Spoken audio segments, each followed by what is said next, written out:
정치권 관심 뉴스들 진단해보는 나이트 포커스. 오늘은 이종근, 김준일 두 분 시사평론가와 함께하겠습니다. 어서 오십시오. 안녕하십니까? 안녕하십니까? 자, 민주당 홍영표, 기동민 그리고 안민석 의원, 현역 3명 의원 컷오프가 확정이 됐는데요. 좀 자세히 그래픽으로 한번 보시겠습니다.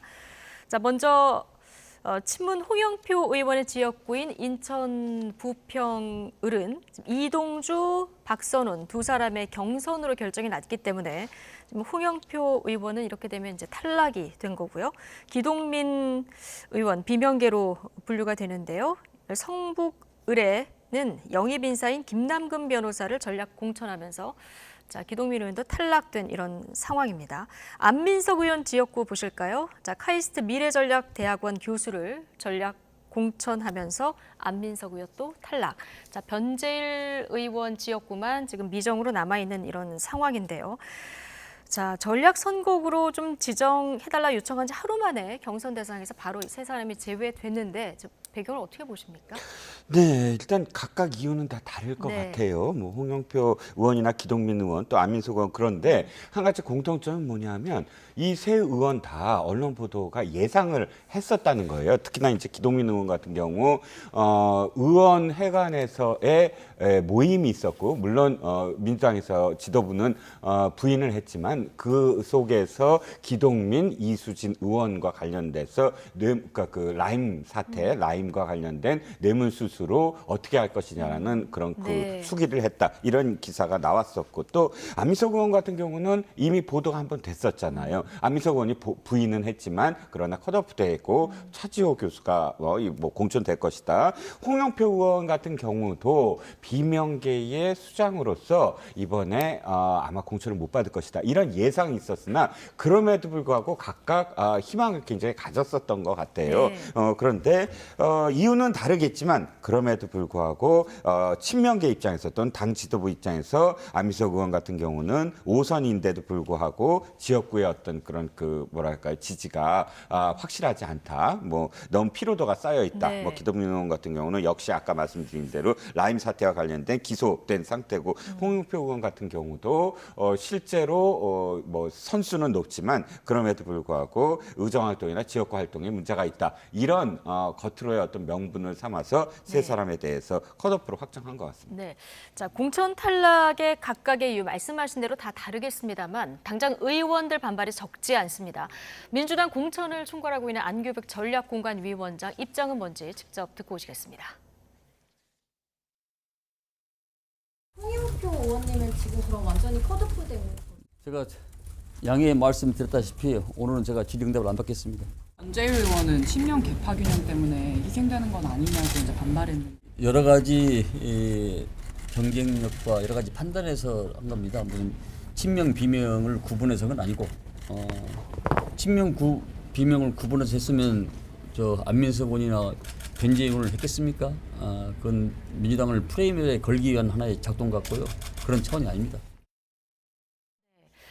자, 비명 찍어내기 아니냐 이런 비판에 대해서 안민석, 변재일 의원도 컷오프 됐다. 이걸 근거로 들었는데 근데 기자가 정작 홍영표 의원의 컷오프가 경쟁력 부족 때문이냐 이렇게 질문을 하니까 그건 아니다라고 얘기를 했지만 또 구체적인 설명은 없었어요. 그러니까 뭐 홍영표 의원 같은 경우에는 어쨌든 그 언론 인터뷰 그저께 이제 언론 인터뷰 어제도 했고요. 그런 다음에 바로 이제 이제 선거구가 되고 네. 바로 다음 날 컷오프가 되고 네. 이런 과정을 이제 있었단 말이에요. 그러니까 이거에 뭐 정치적 함의는 그러니까 친문들이 반발하더라도 우리는 정면 돌파하겠다라는 거를 명확한 시그널을 이제 보낸 거죠. 거기에 이재명 대표가 했던 말, 뭐 입당도 자유, 탈당도 자유 이런 얘기 했잖아요. 그러니까 네. 그거 이제 물러서지 않겠다라는 뭐 시그널로 봐야 될 것 같습니다. 그래서 이게 설명을 하다 보면은 더 뭔가 뭐 말이 이제 꼬리에 꼬리를 물고 더 논란도 커지고 그럴 가능성이 높으니까 이제 네. 설명을 좀 가급적 말을 아끼겠다 뭐 이렇게 보는 게 맞을 것 같습니다. 근데 오늘 질의응답을 좀 안 받겠다 이렇게 하는 거는 잘한 거라고 보십니까? 정무적으로는 전 잘한 거라고 정무적으로는. 봐야죠. 근데 다만 이제 이 지금 일련의 과정들의 어떤 불신 이런 것들이 조금 갇히지 않은 것 같아요. 그러니까 사실 뭐 이제 뭐 다선 의원들을 이렇게 컷오프하거나 이런 거는 다른 정당에도 있었고 2020년 민주당에도 뭐 있었습니다. 다만 그때하고 조금 다른 게 이게 처음부터 이제 저 지도부와 이 이제 공간이 어떤 빌드업에 저는 문제가 있었다라고 이제 말씀 안 드릴 수가 없는데, 그러니까 공정성 이슈가 먼저 논란이 불거지고 예. 이게 친문들이 더 많이 컷오프가 되고, 요 과정이 그러니까 전체적으로 좀 이게 굉장히 이렇게 불공정하다라는 사람들한테 인식을 좀 심어준 경향이 있어요. 예. 이게 가장 먼저 촉발된 게 사실상 이제 김영주 의원 이제 국회부의장이 탈당한 것도 있지만은, 이제 가장 논란이 됐던 거는 박용진 의원 하위 10%거든요. 그러니까 사실 박용진 의원 별로 안 좋아하더라도 하위 10%에 들어가는 게 정말 이게 중요하죠. 가당한가? 뭐 이런 생각을 가지시는 분들이 꽤 있을 거예요. 네. 그러니까 여기에서부터 이미 뭔가 여기 지금 문제가 있구나라고 한 상황에서 계속 이제 뭐 친문들이 반발하고 하니까, 그럼 여기도 뭔가 지금 문제가 있는 거 아니야? 그 와중에 네. 중간중간에 이제 뭐 여론조사 업체 뭐 이제 선정 논란이라든지 기타 등등 뭐 이제 문항이 뭐 있었다라든지 현역은 빼고 이제 여론조사로 돌렸다라든지 이런 게 이제 중간에 끼어버리니까 이거 자체가 전체적으로 조금 표적 아니냐, 불공정 아니냐, 이런 프레임에 좀 갇힌 것 같습니다. 이걸 네. 그래서 지금 뭐 이제 친명 주류 쪽의 생각은 이번 주, 가급적 이번 주, 그리고 다음 주 초까지는 다 마무리 짓겠다라는 거예요. 공천을 웬만하면. 마무리 짓고. 예, 빨리 예. 마무리 짓고 이제 정권 심판론을 본격적으로 캐치프레이즈로 걸고 지금 가겠다라는 건데, 이제 속전속결 어차피 이제 물러서지 않겠다라는 거는 뭐 명확해 보이는데, 다만 지금까지의 관리 능력으로 봤을 때, 주류들의 관리 능력으로 봤을 때 그게 의도대로 될 것이냐, 예, 잡음이 좀 커질 것 같아요. 예. 그러니까 왜 컷오프가 됐는지, 컷오프의 일관된 기준이 뭐 세대 교체인지 업무 능력 때문인지 이런 부분들에 대한 명확한 설명이 없다 보니까 지금 당내에서 탈락된 의원들 반발이 심한데, 특히 홍영표 의원 좀 상징적인데, SNS에 새 정치를 고민하는 분들과 뜻을 세울 거다, 다음 주에 공식 입장을 낼 거라고 했는데요. 새 정치에 를 고민하는 분들이라고 했거든요. 네네. 자, 이렇게 되면 이제 혼자는 아니고 여러분이랑 같이 해서 좀 탈당을 할 것 같다, 이런 느낌도 드는데요. 그렇죠. 이게 들이라는 게 굉장히 또 함의가 있습니다. 예. 왜냐하면 혼자서 나간다면 우리가 그냥 탈당이라고 하는데, 유의미한 숫자로 집단적으로 한 번에 나간다면 예. 거의 분당 수준이 될 수도 있거든요. 이를테면 지금 3월 15일 정도면은 선거와 관련돼서 선관위가 또 보조금이 나갑니다.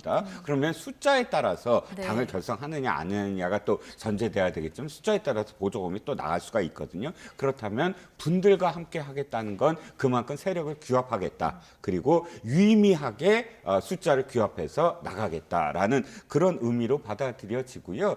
거기서 또 이렇게 생각하면 세자를 붙였으니까 새로운 미래 쪽으로 가는구나, 뭐 이렇게 해석도 하시지만, 지금은 지역구마다, 그러니까 자신이 몸담고 있었던 지역구마다 손익계산서, 그러니까 대차대조표가 다 네. 다를 것 같아요. 그래서 쉽게 이낙연 대표가 하는 새로운 미래로 합류할 것 같지는 않고, 그럼에도 불구하고 시간이 너무 없어요. 40여일밖에 남지 않았기 때문에 다음 주 전까지는 정말 모든 행보를 다 결심을 하고 결정을 해야만 합니다. 다음 주까지는. 네. 예. 자, 이게 심리적 분당에서 실제 어느 정도의 분당 사건으로 될지, 자, 다음 주가 분수령이 될 이런 상황이라는 설명도 해주셨는데, 임종석 전 실장도 제고해달라 이렇게 요청한 상태인데요. 오늘 안규백 위원장 얘기를 들어보면 제고해 줄 것 같지는 않은 이런 상황입니다. 어제 그 퇴근길 유세 장면 보셨잖아요. 예. 여기 보면은 뭐 홍영표, 송갑석, 윤영찬 의원 다 같이 있는 이런 모습을 우리가 볼 수 있었는데, 이게 이번 컷오프로 임 전 실장 중심으로 친문계 결속력이 좀 강화될 거다. 자, 이런 분석도 나와요. 목이 그러니까 어떤 불편하시면 이종우 아니, 씨 괜찮습니다. 괜찮습니까? 예, 괜찮습니다. 네. 목이 메이네요. 예, 오늘. 아니, 목이 메이시면 저한테 넘기셔도 됩니다. 괜찮습니다. 죄송하고요.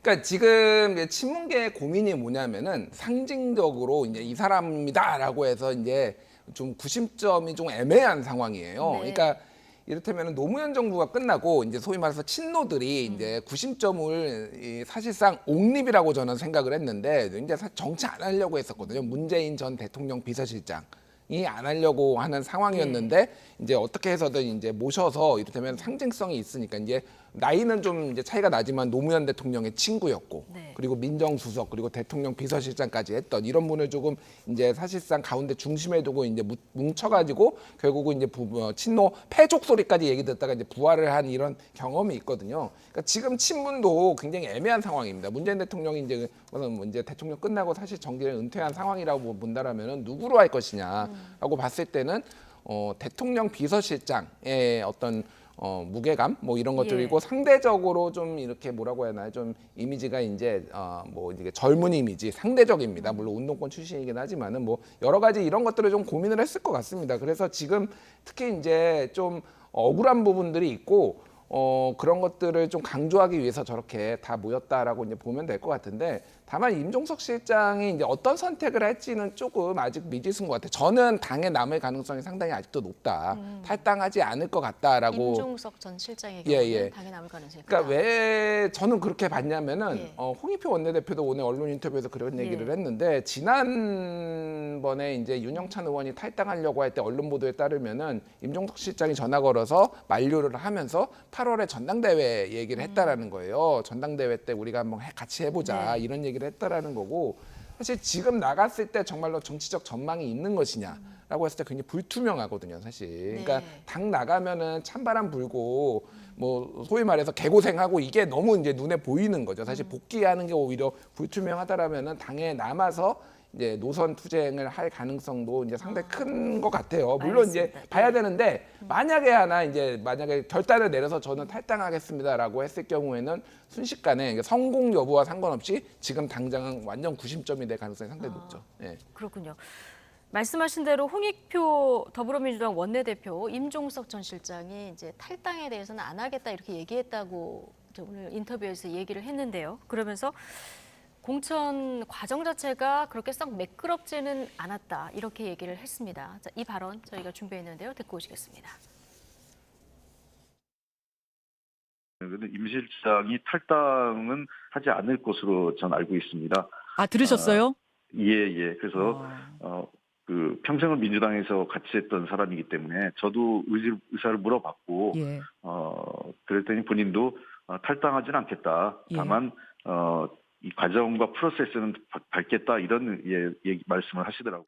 근데 어쨌든 과정 자체가 그렇게 썩 매끄럽지 않았다는 건 분명한 것 같고 그러나 당의 공식적인 결정이 난 상태고 이의제기는 했고 이의제기를 뭐 살펴볼 수 있겠지만 현재로서는 이 이의가 받아들일 가능성은 높지 않은 것 같다 이게 제 생각입니다. 예. 자, 공천 과정이 썩 매끄럽지는 않았다. 홍익표 원내대표 이렇게 진단했는데 뭐 그러다 보니까 임종석 전 실장은 공천 못 받았는데 가서 선거 유세하고 있고요. 전현희 전 위원장 같은 경우는 공천 받아도 유세를 못하고 있는 이런 상황이 지금 벌어진 건데 어쨌든 홍익표 원내대표의 인식 자체는 이재명 대표하고 조금 다른 기조도 읽히는데요. 네, 그렇습니다. 저는 홍익표 원내대표의 이런 워딩들이 자신이 갖고 있는 어떤 직위와 자리에서의 최대한의 워딩이라고 보여져요. 원내대표는 대표와 따로따로 네. 선출직입니다. 그래서 지금의 어떤 체제에서는 투톱이라고 하잖아요. 아무리 투톱이라도 대표가 사실은 당의 최고 권력자입니다. 그리고 대표가 지금 사무총장과 함께 지도부를 형성을 해서 드라이브를 걸고 있는데 원내대표가 지금 총선이라는 그런 중차대한 전당의 행사를 앞두고 완전히 정말 이견을 보이기 시작하면 총선 진짜 나락으로 갑니다. 그러니까 자신이 할 수 있는 최대한의 지금 이게 표현이다. 문제다라고 예. 이야기할 수 있는 것들이 지난번에 이현주 전 의원에 대한 복당 문제 예. 아주 세게 얘기했죠. 그리고 지금 한두 번의 어떤 이 워딩을 거쳐서 지금 문제가 좀 있다. 이 정도인데 여기서 더 진도를 나가다가는 당의 어떤 위험성도 그렇고 자신의 책임, 지금 지도부의 일원으로서의 책임도 그렇고 참 애매하거든요. 여기에 또 사적인 관계도 있습니다. 임종석 의원과는 사실 한양대학교 선후배, 가장 절친인 선후배이기 때문에 사실 그 지역구도 물려받은 것이고요. 네. 어떤 의미에서 자신이 서초울로 나가겠다라고 한 것도 사실은 한양대 선배인 그런 임종석 그 실장이 예. 다시 돌아오게 만들려는 그런 그림도 있긴 있었습니다. 그렇지만 어찌됐든 지금 홍익표 원내대표 입장에서 지금 그렇게 이야기할 수밖에 없는. 이 정도가 이제 최선의 발언을 한 그리고 거다. 임종석 예. 실장에 대해서도 그렇고 그렇고요. 예. 저는 조금만 더 말씀드리면 대표님 지금 평론가님 의견과 예. 약간 다른 게 이거예요. 이 지금 계속 있겠다고 한다면 국민의힘의 유승민 전 의원의 포지셔닝이 돼요. 이건 무슨 뜻이냐면 이 당이 잘못돼야만 자신이 어떤 이 룸이 생기거든요. 국민의 유승민 의원이 딱 그래요. 이 당의 지지율이 떨어지고 그럴 때 자신의 목소리가 커지고 자신이 할 수 있는 그 다음 비대위라든지 이렇게 가거든요. 그럼 유승민 의원이 딱 그런 포지셔닝으로 만약에 당에 남으면 되는데 탈당할 거라고 보십니까? 아니 그래서? 탈당할 거라고 보여요.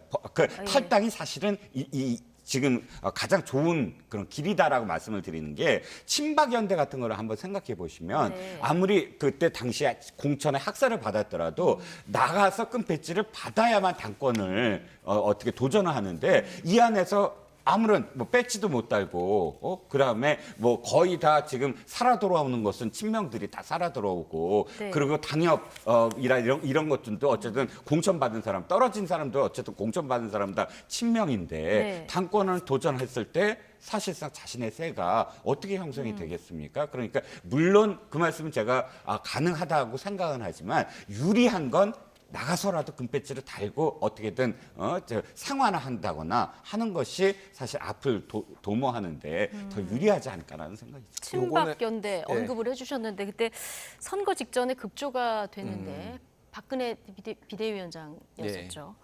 그 아니 비대위원장 아니죠? 2008년이요. 친박 공천 친박 학살이라는 게 그쵸, 있었을 그 때 전이었죠. 그래서 나도 예. 속고 국민도 속았다. 이게 이때 맞습니다. 나온 얘기인 맞습니다. 거죠? 예. 그러니까 네. 저는 이종근 우리 평론가님 굉장히 존경하는 선배님이고 의견을 제가 되게 존중하는데 예. 상황이 다르다라는 거 요거 하나만 말씀드릴게요. 그 가능성을 배제할 수가 없는데 왜 그러냐면은 자, 이를테면 2016년에 안철수도 그렇고 안철수 신당에 이제 합류하신 국민의당에 합류하신 분들도 그렇고 여기는 지역을 거점으로 하는 곳이기 때문에 구도가 1대1이에요. 그러니까 한쪽 당은 사실상 당선 가능성이 없고 그러면은 이쪽에서의 여론만 잘 휘어잡으면 되는데 지금 문제가 되는 임종석 실장이나 이 상당수 지금 친문들은 뭐냐면 수도권입니다. 수도권 같은 경우에는 3자 구도가 될 경우에는 양당에 치여가지고 진짜 어마어마한 그 본인이 경쟁력이 있지 않는 이상 윤상현 의원도 사실은 이제 이렇게 네. 워낙 친밀감 있게 지역구를 관리했는데 이런 부분이 아니면은 수도권은 굉장히 그 전략을 쓰기가 어렵다라는 겁니다. 그게 아마 굉장히 고민일 거예요, 사실은. 예. 알겠습니다. 자, 임종석 전 실장이 탈당하면 이제 혹시나 되면 구심점이 될 수도 있다 이렇게 얘기해 주셨고요. 그 전에 홍영표 의원 같은 경우도 오늘 탈당을 시사하는 발언을 했는데 이게 집단 탈당으로 이어질지 이거 굉장히 주목해서 봐야 되는 포인트입니다.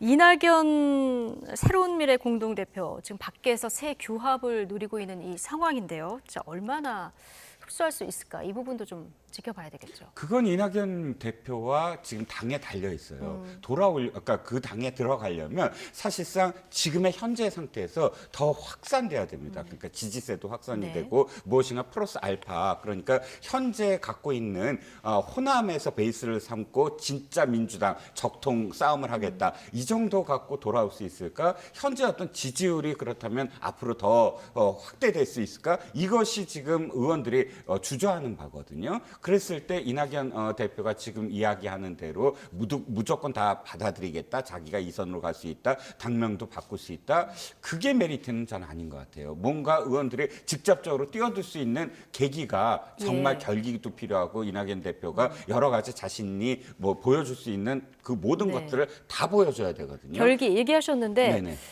3월 3일에 이제 불출마 선언했었잖아요. 네네. 광주에 지역구 출마하겠다 이렇게 선언을 했는데 이건 좀 글쎄요. 결국에- 지금 제가 말씀드리는 건 예상된 바가 아니라 예상 못한 수순이어야 되지 않을까 싶어요. 어느 정도면- 광주도 이미 예상된 네. 방향이고 또 대표직을 물러나는 것도 이미 그 전부터 계속 이야기됐던 어떤 부분들이 있거든요. 그리고 사실상 지금 가장 중요한 게 조국신당과 개혁신당과 네. 새로운 미래에 지금 경쟁 중인데 이 경쟁에서 새로운 미래가 정말 가장 위로 올라가서 기호 3번을 받을 수 있을까에 대한 어떤 믿음을 지금 현재 주저하고 있는 의원들한테 보여줘야 된다. 그러면 그렇다면 무엇일까에 대한 고민이 좀 더 있어야 되지 않을까 싶습니다. 조금 더 적극적인 고민이 필요해 보인다.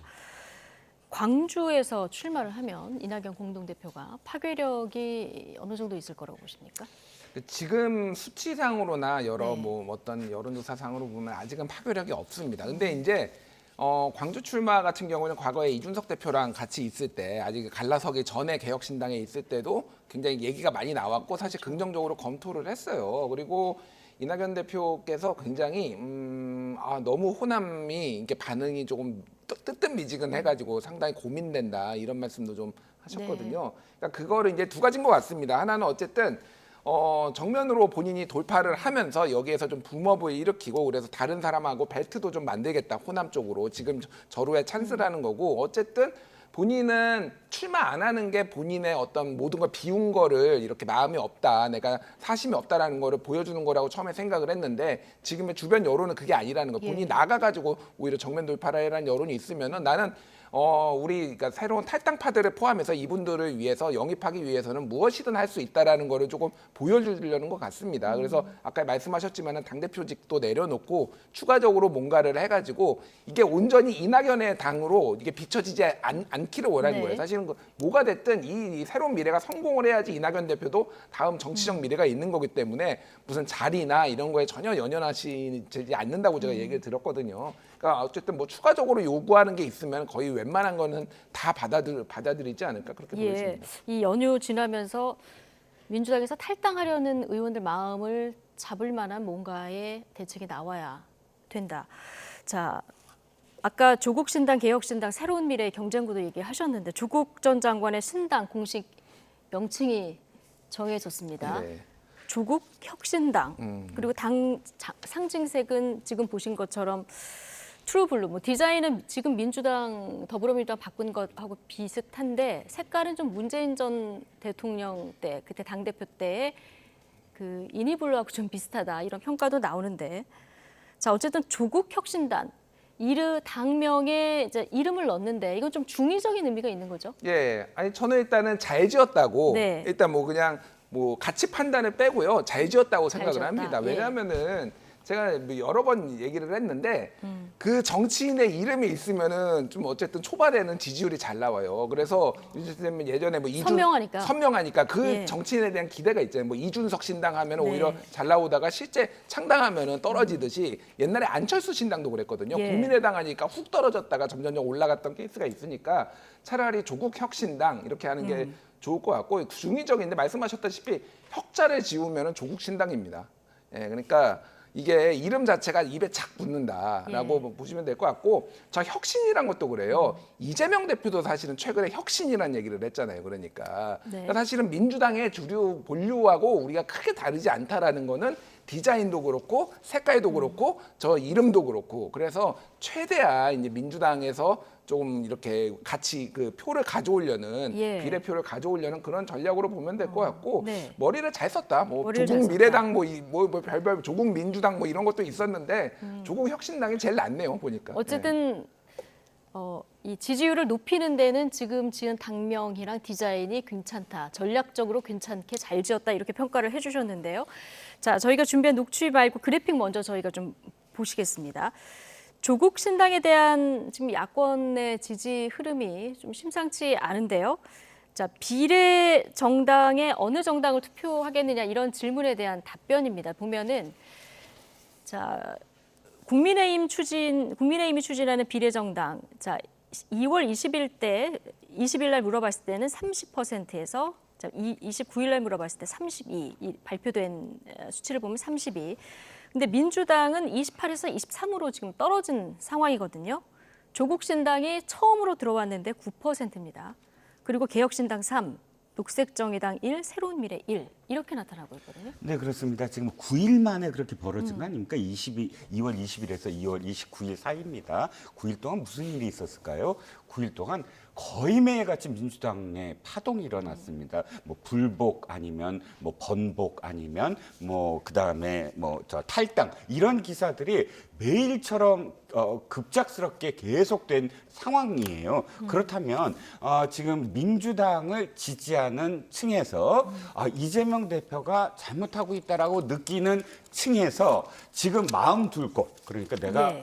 어디로인가 내가 마음을 둬야 되는데 어디로 둘까라고 시선을 했는데 그때 타이밍이 딱 조국 혁신당이 등장을 했거든요. 그렇다면 다른 어떤 신당보다 예를 들어서 개혁신당만 하더라도 이질적인 그런 인자들이 있고 또 새로운 미래는 좀 괘씸한 거예요. 민주당에 좀 더 남아서 뭔가 좀 이렇게 그 개혁을 하거나 그러질 않고 아예 뛰쳐나왔다. 처음에 그 뛰쳐나왔다는 것에 대한 호남의 어떤 반발이 좀 있었거든요. 예. 아직까지도 거기에 대한 어떤 안착을 못했다고 또 말씀해 주는 거에 동의를 하는데 그러다 보니까 조국 신당이 가장 DNA가 가깝다. 그래서 내가 눈길을 주겠다라는 그런 효과가 상당히 지금 결집하고 있는 건데 단 이게 끝까지 갈 건가라는 거는 조금 더 지켜봐야 될 것 같아요. 예. 아까 말씀하셨듯이 일단은 이 파동이 끝난 다음에 윤석열 대통령 심판하면서 뭐 중간 심판하면서 이제 단일 대우로 민주당이 갔을 때 여기에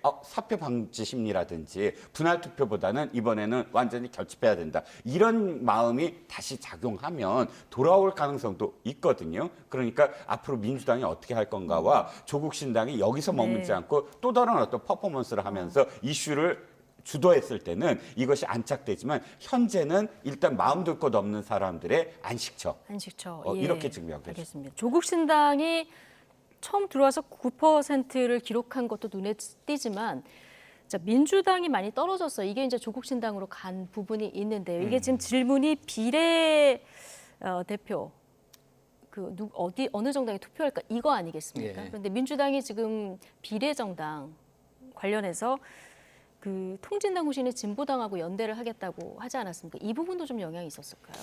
그 부분이 뭐 아주 영향이 없다라고 볼 수는 없지만은 그게 네. 결정적이다고 보기는 힘들어요. 그러니까 이렇게 보시면 됩니다. 그러니까 2020년에서 이제 마지막에 최종 스코어가 어떻게 됐냐면은 미래한국당, 미래통합당의 이제 위성정당이었던 미래한국당이 33.8%였고요. 네. 그리고 더불어시민당이 33.4%였어요. 예. 그러니까 그냥 이렇게 보시면 됩니다. 대충 3분의 1씩 가져가고 거기에서 이제 플러스 마이너스 한 3.1%뭐 이 정도로 보시면 될 것 같아요. 원래 그게 이제 디폴트 값입니다. 근데 보십시오. 더불어민주당의 그 이제 뭐 통합 비례정당 같은 경우에 23이고요. 조국 신당 합치면은 9잖아요. 네. 그러면은 32예요. 그러면은 국민의힘 비례정당하고 똑같아요, 정확하게. 그러니까 이게 그렇군요. 그 부분이 그러면은 조국 신당에 간 게 사람들에게 이동한 게 통진당하고 그러니까 통진당의 후예인 예를 들면은 진보당하고 손을 잡아서 이 민주당 지지자들이 간 것이냐라고 분석을 하기에는 조금 네. 그건 아닌 것 같고요. 아까 전에 말씀하셨다시피 지금 친문들 소위 말하는 학살 뭐 이런 거 공천 파동 이게 그러니까 민주당의 친명들이 대충 당원 숫자로 보면은 한 70%에 60에서 70 정도 보시면 될 것 같아요. 그리고 나머지가 30에서 40이 친문이라고 본다라면은 이 정도 이탈은 어느 정도 예상이 됐는데 아까 말씀드렸듯이 초반에는 어느 정도 이제 프라이머리 효과가 있어요. 예. 그래서 초두 효과가 있어서 상당히 눈길에 봤지만은 이게 실제 이렇게 끝까지 갈지는 좀 의문입니다. 예, 그 부분은 지켜봐야 좀 봐야 된다. 돼요. 예.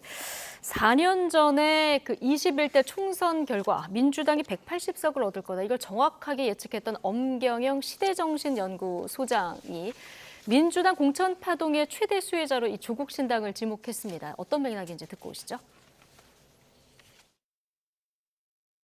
지금 민주당 분위기 보면 100석도 힘든데 저는 총선 끝나면 이재명 가고 조국 온다. 그렇게 생각합니다. 민주당 공천 파동의 최대 수혜자가 조국 신당이에요. 민주당 공천에 실망한 이 호남 유권자 그리고 진보 성향 지지자들이 교차 투표를 통해서 대거 비례대표는 조국 신당을 찍을 것 같아요. 민주당이 폭망하게 되는데 과연 이재명 대표가 제대로 당권을 유지할 수 있냐? 저는 바로 이재명 대표 가고 조국 대표가 온다 이렇게 생각을 합니다. 왜냐하면 조국은 또 이게 그 40대의 강력한 지지를 받고 있어요. 과거 2019년에 조국 사태가 발발했을 때 이때 이제 그 당시 민주당의 차기 주자 선두권이었거든요. 그런 상황이라서 이재명 대표가 이렇게 내상을 깊게 입으면 조국으로 바로 대체될 수도 있다. 민주당 분위기 보면 백석도 위태위태하고 이렇게 총선에서 좋은 결과가 없으면 이제 이재명 대표 가고 조국이 온다 이런 분석인데요. 네. 어떻게 들으셨습니까? 일견 전체적인 어떤 흐름에 대해서는 뭐 그럴 수 있다고 보지만 디테일은 사실 전혀 저는 이의를 제기하고 싶어요. 첫 번째가 이겁니다. 지금 뭐 최대 수혜자, 저도 최대 수혜자라고 말씀드렸잖아요. 네. 현재 어떤 공천 파동에서 눈길을 간다. 거기까지는 저도 똑같은데 그럼에도 불구하고 두 가지예요. 하나는 뭐냐면은 대거 그쪽으로 그러니까 조국 신당 쪽으로 몰려갈 거다. 교차 투표를 할 거다. 분할 투표를 할 거다. 지역구는 딴 데를 찍지만 그럼에도 불구하고 비례는 예를 들어서 민주당 지지자들이 조국 신당을 찍을 거다라고 이야기하는데 몇 표나 찍을까에 대한 문제는 저는 다르게 생각해요. 그만큼 인자를 모을 수 있는 파워가 있느냐는 거예요. 하나의 어떤 정당이 최소한 그 정도로 흡수하려면 비례대표를 30명 정도는 낼 수 있어야 되고 또는 지역구나 뭐 기타 등등 해서 대체제가 돼야 되는데 대체제가 될 수 있는 숫자를 모을 수 있는 시간 그리고 그런 어떤 인적 그런 뭐랄까요 구성원이 될 수 있느냐 현재 시간과 현재의 어떤 세력으로 봤을 때 대체제가 될 만한 어떤 세력은 못한다. 최소한 예를 들어서 아무리 많이 받아도 비례해서 저는 9석 이상은 불가능하다고 봅니다. 그러니까 지금 46석밖에 안 되잖아요. 나중에 또 말씀드리겠지만 그러면 아까 말씀하셨듯이 딱 팽팽하게 사실 이게 뭐 30, 30 이렇게 나눠가죠. 20, 20석 참 그 46석이면 한 6석 이런 정도의 어떤 상황에서 그 20석에서 나눠 가질 수 있는 숫자가 그만큼 될까? 두 번째는 조국이 대체할 수 있다. 이재명을 대체할 수 있다. 이것도 두 사람 다 서로 대체제가 될 수 없잖아요. 두 사람 다 사법 리스크가 굉장히 크고 또 특히나 사실은 조국 지금 대표라고 불러야 되나요? 어쨌든 조국 전 장관이 이재명 대표보다 훨씬 빠릅니다. 1심 실형도 나왔고 그렇기 때문에 실질적으로 그렇게 가능해 보이지는 않습니다. 네. 그러니까 뭐 다 말씀해 주셨는데 조금 더 첨언을 하자면은 이런 얘기를 전망을 하려면은 지금에 있는 객관적인 사실관계가 어떻게 될 것이냐를 붙여줘야 돼요. 그러니까 아까 말씀하셨지만 2심에서 이미 징역 2년이 나왔고 이제 상급심에서 대법원에서는 이거를 형량 보는 게 아니라 이제 법리만 보는 거잖아요. 파기환송을 하려면 근데 지금 가능성이 거의 없다. 법조인들이나 전문가들 다 얘기하면은 징역 2년 하면 이제 감옥 갑니다. 무슨 어떻게 이재명 대표를 대체를 합니까? 그러니까 이게 사실관계가 맞지 않아요. 일단은 그거 가능성 자체가 없고 엄문어의 이번 분석은 틀릴 것 같다. 그러니까 뭐 틀릴 것 같다 뭐 이런 게 아니라 그러니까 객관적인 사실에 대해서 먼저 정확하게 이런 거이 있는데 그럼에도 불구하고 그러면은 뭐 파기환송이 될 것 같다라고 얘기를 한다든지 갑자기 뜬금없이 이를테면 이렇게 말씀하시는 것도 그렇고 민주당에 대해서 잘 모르셔서 하는 말이에요. 지금 저 얘기는 뭐냐면은 지금의 어떤 팬덤이 이재명과 조국에게 다 있는 거는 뭐 옛날부터 있었던 건 마찬가지 뭐 맞는 말이지만은 지금 그 성격 자체가 다릅니다. 그러면 이재명 대표가 만약에 사법 리스크로 뭐 감옥에 갈 수도 있고 여러 가지 정치적 어려움을 겪으면 그게 갑자기 여기 이재명을 지지했던 사람들이 다 달려가서 조국을 지지할 것이다. 이건 이 팬덤의 성격에 대해서 지지의 성격에 대해서 잘 이해를 못 하시고 하는 말씀이에요. 또 하나 민주당이 이제 100석도 어려울 것 같다. 105석 얘기하는데 저는 뭐 민주당 최근에 분위기 안 좋아졌다는 거 저도 방송 나와서 계속 얘기하고 국민의힘이 일단 가능성이 높아졌다는 얘기도 하는데 이 수치들 요즘 말씀하시는 분들이 꽤 있는데 어떻게 나온 거죠? 이 수치가? 그러니까 왜 그러냐면은 공천도 아직 안 끝났습니다. 그러니까 이게 나와야지만 정확하게 이런 계산 근거로 이게 나와야 되는데 요즘 좀 막 던지시는 분들이 너무 많다. 요즘 뭐 정치 평론하시는 분들에 좀 이렇게 말씀드리겠습니다. 알겠습니다. 국민의힘으로 빨리 가보겠습니다. 국민의힘이 현재까지 공천에서 현역 교체가 거의 좀 없다 이런 지적이 나왔는데요. 한동훈 위원장 민주당과 각을 세우면서 남은 비례대표 공천을 좀 지켜봐 달라 이렇게 얘기했는데 발언 듣고 오시죠. 어떤 신인이라든가 이런 문제에 대해서는 저희가 비례라든가 이런 부분에 대해서 많이 보완해야 된다고 생각해요. 신인을 발굴하고 청년을 발굴한다는 것이 아무나 픽해서 갖다가 꽂는 거를 청년이나 신인들이 좋아하시지는 않을 거라고 생각합니다. 그 공정성 여부가 되게 중요하거든요. 그 문제에 대해서 저는 민주당도 결코 저게 숙청이지 무슨 쇄신입니까? 쇄신하겠다는 의지가 아니라 그냥 숙청하겠다는 의지잖아요. 그런 차원에서 신인들이 동원돼서는 안 된다고 생각하고요. 저희는 역시 사심 없는 기준으로 남은 동천 그리고 우리가 국민 추천제를 하겠다는 것도 약간 그런 보완의 의미이기도 합니다. 지금 뭐 현역 의원 비중이 좀 많고 그다음 정치 신입들의 이 넘어가는 장벽이 좀 진입이 어렵다, 높다 이런 지적이 좀 나왔는데 한동훈 위원장 이거 비례대표제에서 비례대표 의원들 공천할 때 그리고 국민추천제를 통해서 좀 보완을 하겠다 이렇게 얘기를 했거든요. 네. 예. 그래 국민추천제는 아마 내일 아마 발표를 할 것 같습니다. 네. 10시부터. 어떤 방식으로 할지 내일 그렇죠. 발표가 어떤 되는 방식으로 할지 2시에 발표를 한다고 하고 사실 그랬던 그러니까 어떤 데이터라든지 어떤 시스템이 없었기 때문에 어떻게 할지는 좀 지켜봐야 되는데 예. 이건 확실한 건 이거예요. 현재 한 8곳 정도 강남과 TK에 강남 2곳 그다음에 TK 6곳 정도가 결정이 안 됐는데 이곳과 관련돼서 그러니까 한동훈 비례위원장의 표현에 의하면 보다 더 사랑받고 있는 그런 그 지역에 있어서는 그분들이 스스로 추천하는 사람들로서 결정을 해보겠다. 네. 이건 무슨 얘기냐면 현재 있는 분들이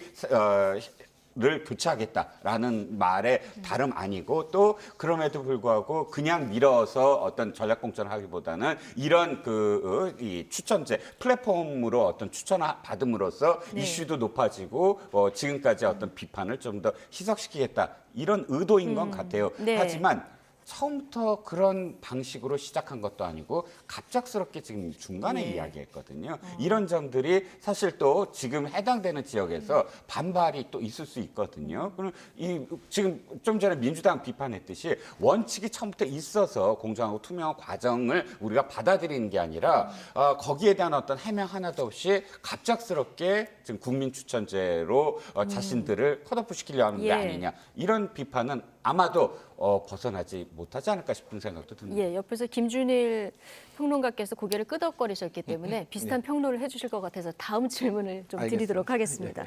어쨌든 뭐 국민추천제 이거 내일 방식을 어떻게 할지 굉장히 좀 관심을 모으고 있는 상황이고요.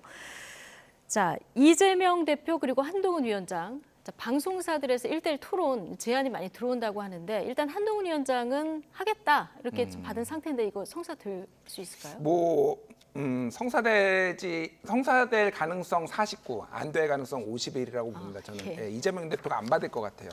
그러니까 이게 왜 그러냐면은 예전에 기억하실지 모르겠는데 윤석열 대통령하고 이재명 대표는 계속 윤석열 대통령 만나자 하고 있는데 윤석열 대통령 안 만나고 김기현 당시 대표가 이재명 대표한테 맨날 만나자 그러고 뭐 이렇게 네. 제가 그래서 그걸 이제 사랑의 사랑의 짝대기가 엇갈리고 있다 이런 표현을 썼는데 이것도 마찬가지예요. 예. 정권 심판론을 강화를 하려면 윤석열 정부를 비판을 해야 되고 한동훈은 뭐 소위 말해서 윤석열의 아바타다 이런 식으로 왜냐면 아바타랑 내가 이거를 왜 해? 뭐 이런 게 이제 기본적으로 있는 거죠. 그러니까 계속 민주당 입장에서는 한동훈 대 이재명 이 구도로 가는 건 선거 전략상 좋지 않다. 안 좋고요. 그리고 실제 그러면 두 사람이 부각이 되면은 뭐 이를테면 당대표 수행 지지율이나 뭐 이런 예. 것들이 한동훈 비대위원장이 좀 더 높거든요. 그런 거를 봤을 때는 결코 유리하지 않다라고 보기 때문에 오히려 대통령한테 뭔가 이거 해라 저거 해라 이거 답변해라 이런 식으로 요구할 가능성이 훨씬 높다 이렇게 봅니다. 네. 자, 인천 계양갑 국민의힘이 오늘 공천을 했는데요. 자, 계양을에는 이미 원희룡 전 장관 투입을 했고 바로 옆 동네 계양갑에 이재명 대표 사법연수원 동기 최원식 전 의원 자, 변호사를 공천한 것도 지금 눈길입니다. 자, 기사상으로는 이재명 대표에게 운동권 정신을 전수해준 멘토다 이렇게 불린다고 하는데 네네. 예, 이 여당의 전략 어떻게 보십니까? 일단 두 가지 의미가 있는 것 같아요. 네. 뭐냐면 인천에 벨트화하겠다. 저도 계속 말씀드리지만 그러니까 일부러 원희룡 전 장관을 꽂은 이유도 물론 계양을도 중요하고 이재명 대표의 발목 잡는 것도 중요하지만 인천 전체의 바람이에요. 인천 전체가 사실 지난번 4년 전에 참패를 했거든요. 네. 11대 2입니다. 그러다 보니까 그것을 어떻게 해야 되느냐? 바람을 일으켜야 된다. 그러면 바람은 사실 또 인물이 중요하거든요. 그래서 계양과 관련돼서 최원식이라는 뭐 민주통합당 출신, 그러니까 그렇죠. 열린민주당 민주당 시절, 계열이죠. 민주당 예. 계열, 옛날 민주통합당이라고 제가 말씀드렸는데 네. 민주당 계열의 사람이다. 그러면 사실 인천 지역에서 특별히 또 굉장히 호남 분들도 많고 또 뭐 인천 분들 중에 충청도 분들도 많고. 많고 이런 여러 가지 어떤 지형적인 측면을 했을 때 옛 민주당 사람이지만 그럼에도 불구하고 이재명 대표에 대해서 이야기할 수 있고 이런 여러 가지 어떤 층위들을 네. 복합해서 아마 두 사람이 함께 나서는 그런 모양새를 취하지 않을까. 가불이라는 게 사거리를 중심으로 해서 만나기 때문에 네. 함께 유세를 할 수 있는 예. 그런 곳입니다. 정영환 공관위원장도 원희룡 후보하고 시너지 효과가 있을 것 이렇게 전망을 했는데 그렇게 보십니까?